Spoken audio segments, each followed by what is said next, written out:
What's going on? What's going on?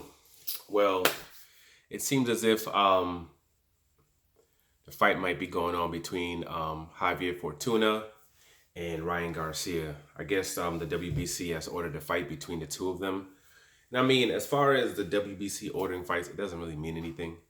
Just because they order something doesn't mean that anybody's going to comply or anything's going to happen. Ryan Garcia already let them know that he's not fighting Devin Haney, so they can kind of take him off that list. So, but as far as this particular fight and these two guys fighting each other, I wouldn't be shocked, wouldn't be surprised if it happened, just due to the fact that there were rumors that these two were negotiating to fight each other anyway.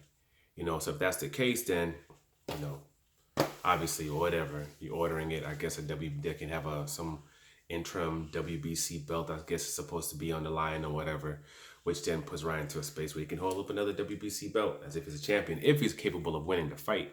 Because I believe this actually would be a hard fight for him. Fortune is a tough individual to fight, man. He's really quirky. Some play he's dirty. I like to say he's rough. I like to say he's rough. No one's calling Maidana dirty.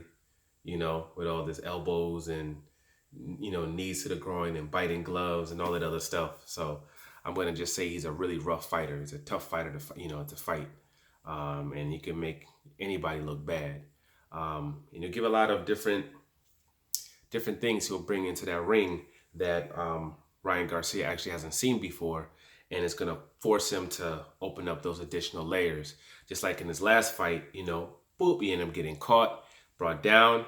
He had to weather the storm, and he had to get himself back together, make an adjustment very, very quickly, get back into the fight, and do what he needed to do to become successful and win. And he did that. It was necessary in order to become victorious. Fortuna, not necessarily a knockout puncher, but he's going to do the same type of thing. He's going to show you a whole bunch of different wrinkles that you haven't seen before, which could then, put you into a space where you end up having a really, really tough fight. You're going to have to figure it out.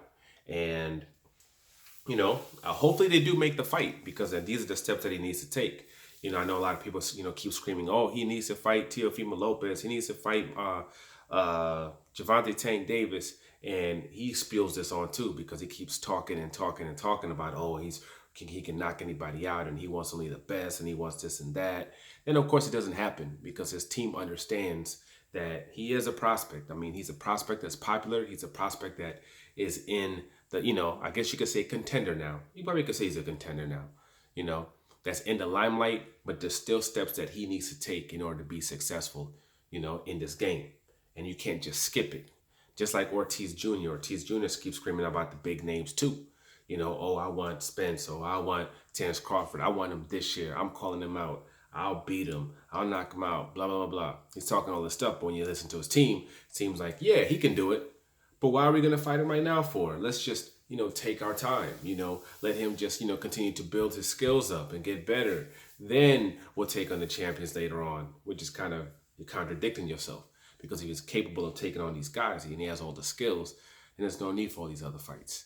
But they understand that it's a process, and you don't want to skip it. Just because somebody's popular, just because somebody's known, just because you're in the limelight and you're on television right away while you're going through this process, which most people aren't. Most people go through this process in the dark.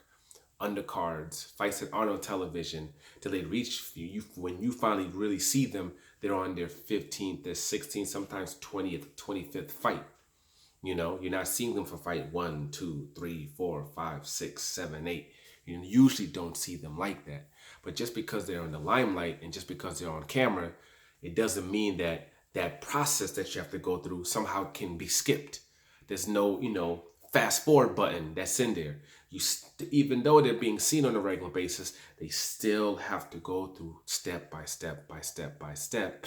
And that's what's basically happening when it comes to Ryan Garcia. He's going through that step by step by step. The only person that's really kind of jumped up there a little bit as pretty much was Teofimo Lopez. To be honest, people, there's a lot of things to talk negatively about Teofimo Lopez, the way he talks and the way he thinks that he yaps, but he pretty much is the only one from taking on a Lomachenko, getting the belt before that, fighting the IBF champion and getting victorious with that, then taking on pretty much, the other guy that pretty much had 3 of the belts, even though his quote's not undisputed because of the whole franchise thing or whatever. But still, him taking on that high level of competition that early, he's the only one that's actually done that. The other guys haven't necessarily done anything of that nature. Even something like a Devin Haney, people go, "Oh, this guy's dunking Devin Haney."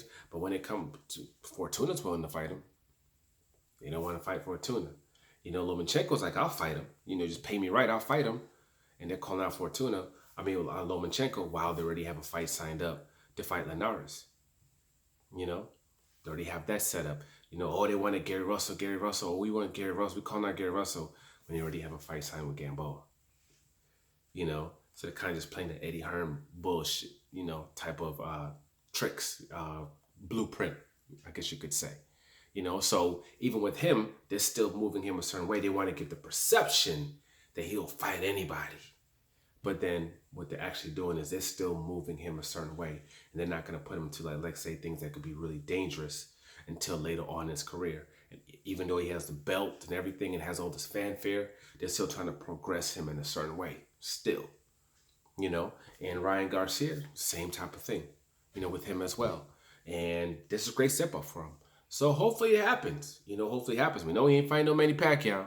We know he ain't fighting no Gervonta Tank Davis. So he ain't fighting no Devin Haney. He's not fighting no Teofimo Lopez. He ain't fighting none of those guys. So hopefully, he does get, they do set this up. Golden Boy does get this done. It becomes official. They set up a date and they fight. This is a fight I'd really be interested in watching. I'd really be interested in watching this. This is out of that group, out of that 135 pounders and the fights that are being set up right now, that honestly, that would be the only one I'd be looking forward to. I'm not looking forward to the Teofimo Lopez one, him fighting Kambosos, Basus, Kangaroos, whatever his name is. I don't care less about that fight. Could care less about Devin Haney versus Linares. I would have rather him fought Fortuna. The fight that I really wanted to see was Devin Haney versus Fortuna. I was looking forward to that fight. Seeing Devin Haney put into a situation where he really now has to start kind of figuring things out.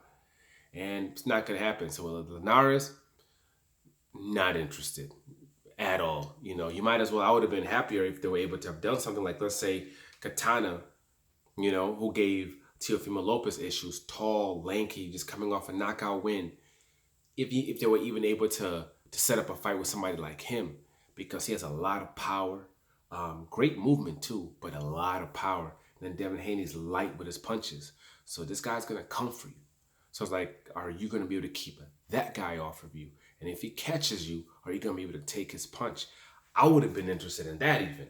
That would have really been something that I'm interested in. And I guess Lomachenko might be fighting him, which if Lomachenko does fight him, that's a bad idea. That might end up not working out too good for him. He might win it. He might be the box, do his little, and come out victorious in that fight. But this guy, man, he might end up being, Orlando Salido, 8.0, because he's like 6 feet tall and still powerful, man, strong. Might not end up being a good night for him. So if that fight gets set up, I would 100% be looking forward to that fight as well.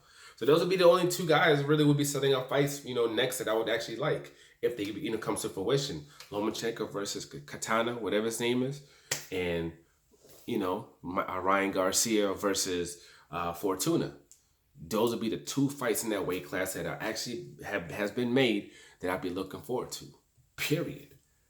So we'll see. Right now it's just, they've ordered it, which, like I said before, means absolutely nothing. So we'll see if this is a fight that Golden Boy really does want to do, and see if it's something that they set up. But for now, like, subscribe, share. I'm out.